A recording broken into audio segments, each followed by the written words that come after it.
மாசி மாதத்தில்தான் நமது திருக்காலத்தீஸ்வரர் ஆலயத்திலே சிவராத்திரியை முன்னிட்டு சிவராத்திரி அன்று 5ஆம் நாள் திருவிழா. அதை முன்னிட்டு கணக்கிட்டு 10 நாட்கள் திருவிழா நடைபெறும். பஞ்சபூத ஸ்தலங்களிலே வாயு ஸ்தலமாக இருக்கக்கூடிய காளஹஸ்தி. மாசி மகம் என்பது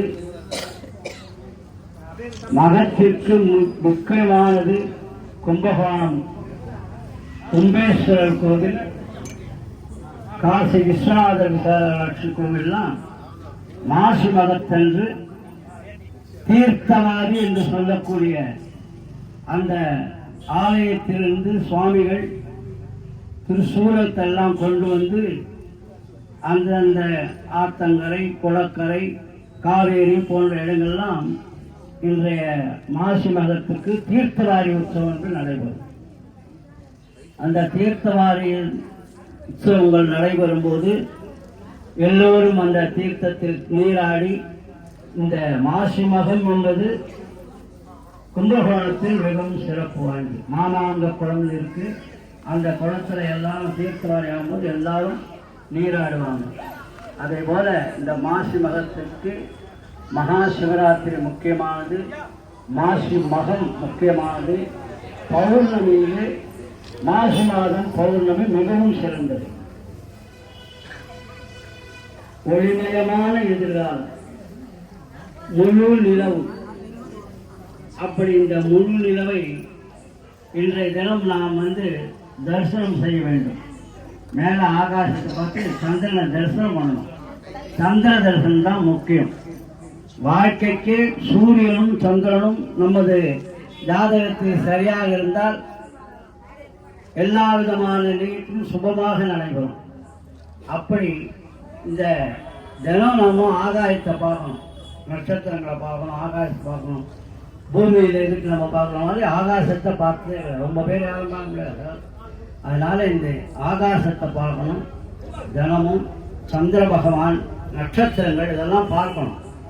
அப்படி என்ற முழு நிலவை நாம் தரிசனம் என்று ஒளிமயமான எதிர்காலம் உண்டாகக்கூடிய இந்த பௌர்ணமி தின விழா இப்பொழுது மிகவும் சிறப்பான முறையில் பஞ்சபூத ஸ்தலங்களாக இருக்கக்கூடிய பஞ்சலிங்கங்களை தரிசனம் செய்து நாம் எல்லாம் நோயற்ற வாழ்வை குறைவிட்டு சொல்லுவாங்க. நோய் இல்லாமல் நலமோடு வளமோடு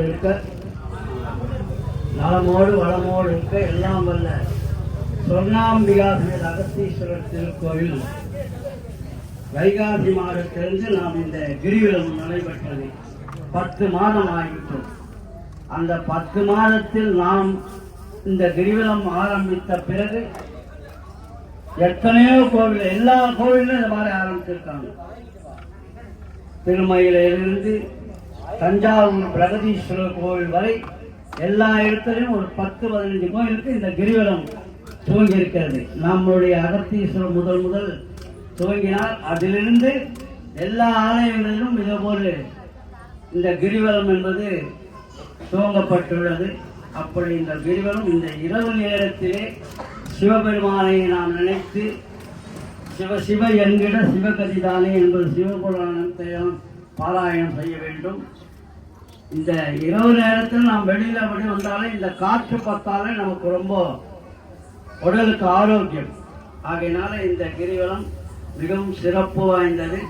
எல்லோரும் பக்தர்கள் அனைவரும் சிறப்பான முறையில் இந்த வழிபாடை நடத்த வேண்டும் என்று பிரார்த்தனை செய்து கொண்டு இப்பொழுது சிவபுராண கிரிவலம் நடைபெறும். எல்லாரும் சிவபுராணம் கூட சொல்லலாம், சிவசிவா நமச்சிவாயான்னு சொல்லலாம். அவரவர்களுக்கு என்னென்ன தெரியுமோ அதெல்லாம் செய்யலாம் என்று பிரார்த்தனை. நம பார்வதி பதே, சிவனே போற்றி, வேதம் பத்துரைந்தாய் போற்றி.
இந்த பௌர்ணமி என்று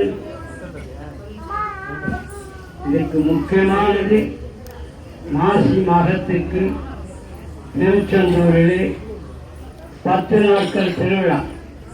அங்கேயும் கும்பகோணத்திலே தீர்த்தவாரி உற்சவம் என்று எல்லா விதமான சிவபெருமானும் வந்து தீர்த்தவாரிகள் எல்லாம் நடைபெறும்.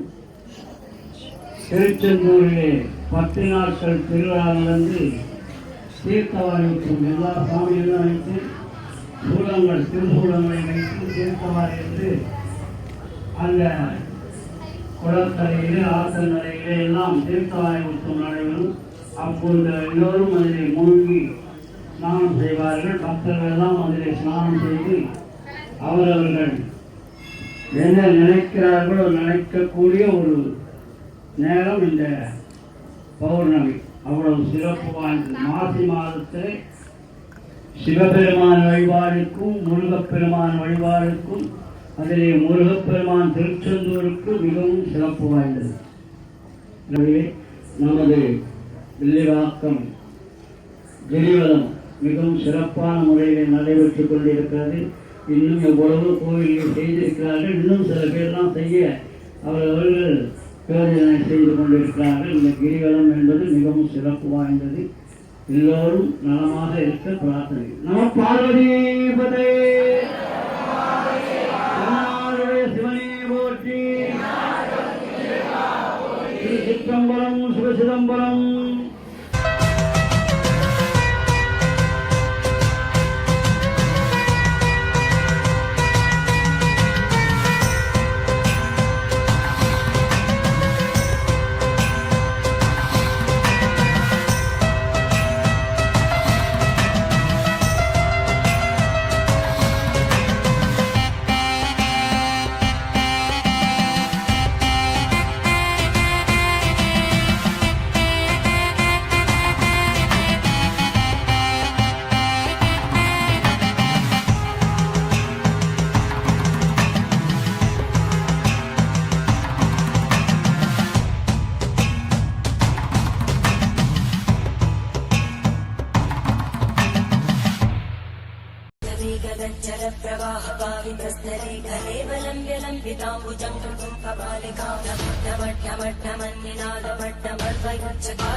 நாம் முக்கியமாக உயிர் வாழ்வதற்கு பஞ்சபூதங்கள் தான் நமக்கு.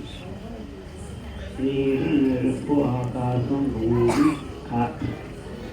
இந்த 5 பூதங்களை வச்சு தான் நாமே உயிர் வாழ முடியும்.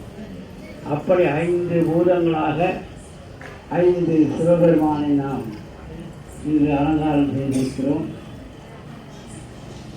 அந்த 5 பூதங்களாக நாம் உடலில் இருந்தால் தான் உயிர் வாழ முடியும். தண்ணி இல்லாமல் உயிர் முடியாது, காற்று இல்லாமல் உயிர் வாழ முடியாது, நீர் இல்லாமல் உயிர், நெருப்பு இல்லாமல், ஆகாசம், பூமி இதெல்லாம் வந்து பஞ்சபூத ஸ்தலங்களில் எல்லாம் அதே மாதிரி தான் பஞ்சபூதங்களாக இருக்கக்கூடிய 5 விதமான லிங்கங்கள்லாம் நாம் அலங்காரம் பண்ணியிருக்கோம். முருகப்பெருமானெல்லாம் சிவபெருமானை வழிபாடு செய்த ஸ்தலங்கள்லாம் இருக்கும். சிவபெருமான் இல்லாமல் எதுவுமே கிடையாது. அவனின்றி ஒரு அனுமதியார்.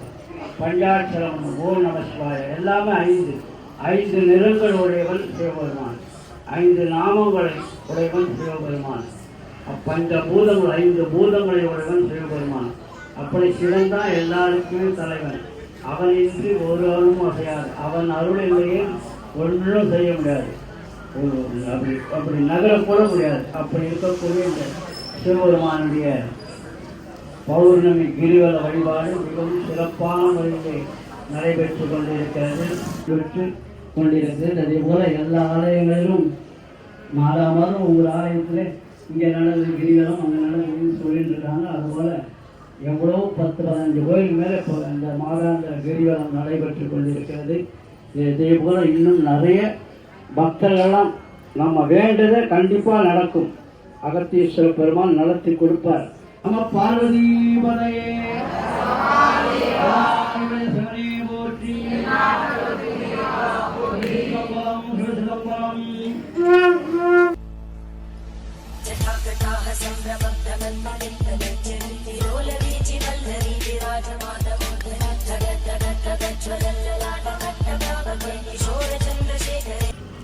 காரணையால் நோன்பு என்று கொண்டாடுவார். சத்தியவான் சாவித்திரியுடைய கதை. தனது கணவர் இறந்த கணவரை மீண்டும் உயிர்ப்பித்து வளர்த்து அவர் ஒரு தெய்வாம்சமாக தான் உயிர்ப்பித்து கணவரை பெற்றதாக ஒரு ஐதீகம். அதற்கு காரணையால் நோன்பு என்று அடை தட்டுவாங்க. மாலை மதியம் வீடு சென்றலும் மீன்களையும் மூசுவண்டலை பொய்கையும் தோன்றலை ஈசன் என்ற இணையடிகளே உலகம் யாவையும் உலகாக்களும் நிலைபெருத்தலும் நீக்கலும் நீங்களாம் அழகிலா விளையாட்டுடையார் அவர் தலைவனாக்கே சரணாந்தரே மச்சித்த பொன்னையின் கால் மணலால் மாமயிலை கச்சித்தல் கொண்டான் கபாலீஸ்வரம் கொண்டான் உச்சித்த கொண்டு பிறப்பதற்கார்க்கு அச்சித்தல் காலமோ போதியோ பூங்காவாய் அச்சித்தல் காலோ போதியோ பூங்காவாய் நம பார்வதி